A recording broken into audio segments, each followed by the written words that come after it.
Welcome to the London Property Podcast, your go-to source for navigating the complex and ever-changing London real estate market. Our digital marketplace provides informative and educational content from industry leaders through podcasts and videos. We cover various aspects of the real estate experience, including buying and selling, finance, law, tax, construction, design, and more. Join us as we delve into the latest trends and developments in the market and gain valuable insights from our panel of experts. Hello and welcome to London Property, home of Super Prime. I am your host Farnaz Fazaipour, and we are very pleased to welcome Kate Bright of UMBRA back to our show today. Thank you so much for having me. Before we continue, for those listeners who are listening for the first time, can you just give us your quick elevator pitch about what you do? Of course, we are a private client-focused boutique security business that works with international clients and their families, keeping them safe proactively and reactively. So we're going to start with identity theft, because I think a lot of our listeners are probably thinking about all the different risks that we're facing now online with telephone calls and emails and what have you. So let's hear from you, a sort of from top down, about identity theft. Sure. So I think when we were speaking before, we've talked on various topics, and I think the key place that we're at now in terms of being part of the security industry is this idea that digital and physical risk are completely interlinked. So we talk about identity theft or identity fraud, and whereas before we've given tips and tricks such as setting up your own Google keyword alert system so that you are then somewhat in control of your online narrative. But a new tool that's come out from Experian called Identity Plus is a really great way that you can be proactive. And this is, as we'll talk about, a key theme for us. Don't wait till things have gone wrong. Let's set up as many different ways and precursors to things going wrong by setting up things that can proactively tell us when there's a problem. So Experian's product is one that I highly recommend. And it will give you an alert if somebody has tried to take out credit in your name. And it will also give you a little report if anybody tries to attempt to steal your identity. On the subject of identity theft and sort of online security, what are you, from where you are, what are you seeing that is happening more and more? I mean, I've heard recently of people having their Instagrams hijacked, or, receiving phone calls where if they answer it, people can tap into their phones. In the digital world, what are the patterns of attacks that you're seeing? Yeah, so we're seeing an increase in the amount of social media profiles that are being compromised in some way. For me personally, I had my own Instagram account replicated. So somebody was taking the photos from my Instagram profile and then posting them daily under a different name. And actually, Instagram, in my experience now, is actually very good at asking for your own documents to prove your own identity, and then indeed solving that problem, and pretty quickly as well. I was up and running back in 48 hours. So we're seeing things happening whereby your own kind of digital real estate, if you like, is under a constant compromise. And so a lot of our clients will choose to undertake what we call a digital footprint report.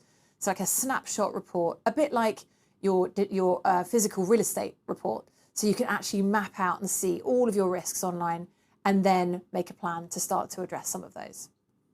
Moving on to the real world and people being attacked, wearing expensive clothes or having expensive watches.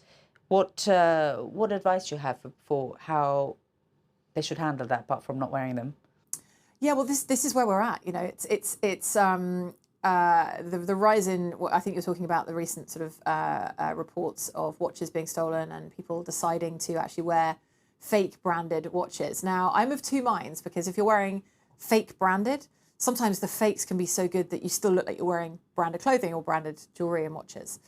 So general guidance is actually, unfortunately, to cover it up, or indeed wear it in places that you know that there is some safety. So when you're out and about, rather than in the street, ostentatious shows of wealth. This is where we're talking about the trends of quiet luxury and people such as Gwyneth Paltrow in the the jury courtroom recently was somebody that was really pinpointed as to, if you look very, very carefully, then you're able to see that these are items that are actually really expensive, but to the untrained eye just look like normal clothing and normal jewelry. So unfortunately, my guidance, if it was my family that I was advising, would be to leave those ostentatious displays for places that are safe and not out on the street. And what's the similarity between what you're doing online and what you're doing offline with regards to wearing your branded clothes? So I think we're now at a place where a lot more of our clients come to us understanding that your physical risk directly correlates to your digital risk. So what you do online impacts your physical risk and your physical safety, and what you do in your physical life can also then translate over into digital risk. So it's a really interesting time for the industry, our clients, but also more importantly, the public safety angle. And we've launched a secure lifestyle toolkit on our website to give everybody that sort of easy access to understand where those two sets of risks converge. For our clients, digital risk means reputational risks. There's additional levers there that hold different and additional risks. But if you can remember the broad principle that what you do physically impacts you digitally, and if what you do digitally impacts you physically, there are some very simple tools and tricks that you can do to mitigate the risk in both cases. Now, before we came online, we were talking about permacrisis being a word that has been added to the Oxford Dictionary recently. So can you share with our audience, what does that mean? So yeah, permacrisis, it's been in my vocabulary since I heard about it, and a lot of our industry peers, we've been talking about it as a real indice as to where the world is at, where is the sense of feeling safe, what is the future of feeling safe. And actually, right now we're in a point in time where the sort of COVID pandemic, the World Health Organization has officially sort of decreed that it's over, thank goodness. But if we think about back to, say, 2009 and 2008, the financial crisis, it was a spike of a crisis, and then there was a flat line, and then there was, at least for certain people around the world, a sense of, returning to normal. Whereas I think, let's look at the lens of the UK. We've had Brexit, backed by COVID, backed by war. It's like a continuum, and human beings aren't designed to live in high adrenal stress continuously. We're evolved as a species to have spikes of when we need to be aware, fight, and freeze, and then periods where we're back in our cave. So how does that translate to man and woman on the street? Well, there's a collective sense, I think, of this sort of adrenal exhaustion, which plays out into not being able to perceive where there is real risk and threat. So you can actually become hyper-focused or paranoid about things that may not exist, and then you may miss small, simple things that you can do. So we're all about bringing that proportionality down. We're living in a time where we know that the constant is the crisis. So let's try and solve problems, in the low-hanging fruit section of our lives where possible. So talk to us about how you manage that with your clients. How do you try to help them in emotionally feeling safe? So we've never before had so many cross-referrals from the emotional support, rehab, addiction, the sort of support community. And so our fourth pillar, from it, physical, digital, reputational, now emotional safety, is a key part of the focus of our work. And so where we're seeing lots of people come to us from these sorts of practitioners, we're trying to find a way that we can really support our clients to understand what they need to be concerned about.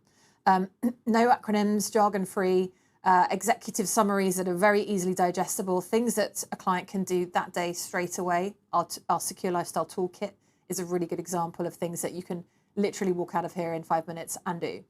And then from there, we can then ensure that we are working in a proportionate way to look at those physical, digital, reputational and emotional projects that we can put in place for our clients. So increasingly, we are managing those projects on behalf of our clients, as opposed to handing them a report and saying, there you go, get on with it. So a lot more hand-holding, a lot more of the sort of what we call white glove service, where we simply won't give a client a report. We will make sure that we work with them or somebody in their trusted team to put that plan into place.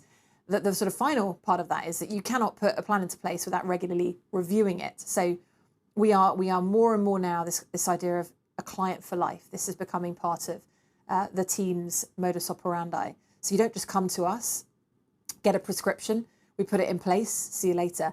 It's that continuous review, and that we're finding is reducing these sort of reactive events occurring and enabling us to work with one or more generations of a family in a really effective way. Do you find that they become more self-sufficient as you train them, so that they're actually able to feel a bit more confident about feeling secure and having habits that reduce that kind of constant requirement for you to be involved? Absolutely. And it's great to see, particularly when we've met clients, what we call the reactive moments, the hot spaghetti moments. It's great to see them over time really empowered by understanding what process we've taken them through.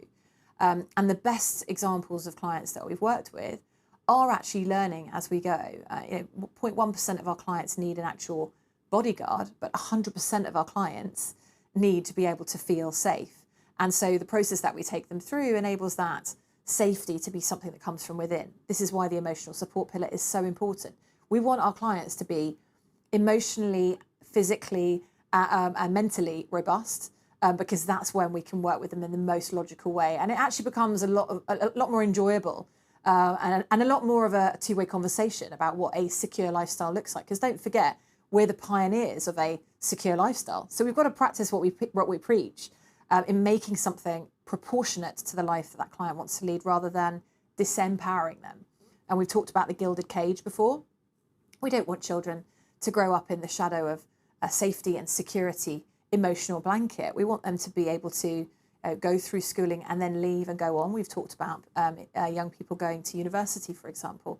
We want them to see and be in a very healthy digital and physical culture at home, so that they can then go on and perhaps make some controlled mistakes, but indeed learn as they go. And that is the best way that you can create a sort of a safe, secure, dynastic approach to security. It's always really fascinating talking to you, because, we sort of try and touch base every, 6 months or so. And it is something, security is something that just keeps on moving. You sort of have to keep on top of the new crime scene, really, isn't it? Yeah, risks today may not exist tomorrow. Yeah. And there are risks of tomorrow that we don't know today. And just like we have jobs of tomorrow that don't exist yet, our job as a business is to be that horizon scanner. So we are always on deck on behalf of clients, looking at that horizon. 1 degree of movement by us, we can lead our clients to a completely new land. And I think there's everything to play for. There's everything to be hopeful for as well, because risks becoming more complex only leads to more and more people trying to understand what the lower hanging fruit is. And we're a business that's designed to make sure that our metrics are sustainable, equitable, able to be used by everybody. And we're really pushing a lot of the public safety campaigns as well, because there's some fantastic resources out there. For example, the Railway Guardian app, which you can download and not just be a bystander if you see something that's not right. You can be an upstander. And so this shift now from us as a business protecting people in ivory castles, actually, our clients come to us because of our approach to this sort of more equitable world, this idea that as a soon-to-be B Corp accredited business, we're part of the world's solutions to help the future of feeling safe, as opposed to keeping a sort of a guarded eye on risk. Risk is everywhere. It's how we approach it and how we tackle it and how open we are to learning about it that defines how successful we are. Kate, so from the first time we actually interviewed you for the show, where we asked you this question about what should client expect security to cost them, obviously with the cost of living crisis that we're in, these numbers are now going to be different. So can you tell us, what is it costing these days to have security professionals? So cost of living has affected everybody, not least of which the security profession. But I can't remember the number that I quoted you last time, but every client is different. However, demand is high. So what we've got now is a perfect storm where salaries are rising, whether that's residential security, whether that's close protection, and also the rise in demand for security drivers. People are placing a higher premium on getting from A to B more safely. school runs now, to the chagrin of the head mistresses and masters of the UK, particularly London.